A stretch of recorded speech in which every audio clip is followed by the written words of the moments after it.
میرے صحابہ ستاروں کی مانند ہیں۔ حضرت عمر بن خطاب رضی اللہ تعالیٰ عنہ بیان کرتے ہیں، میں نے رسول اللہ صلی اللہ علیہ وسلم کو فرماتے ہوئے سنا،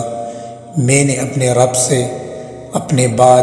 اپنے صحابہ کے اختلافات کے متعلق دریافت کیا تو اس نے میری طرف وحی فرمائی، محمد صلی اللہ علیہ وسلم آپ کے صحابہ میرے نزدیک آسمان کے ستاروں کی مانند ہیں، ان میں سے بعض سے زیادہ قوی ہیں اور ہر ایک کی روشنی ہے،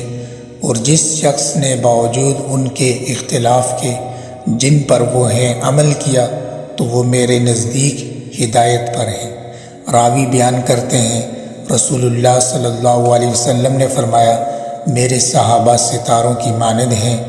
تم ان میں سے جس کی بھی اقتداء کرو گے ہدایت پاؤ گے۔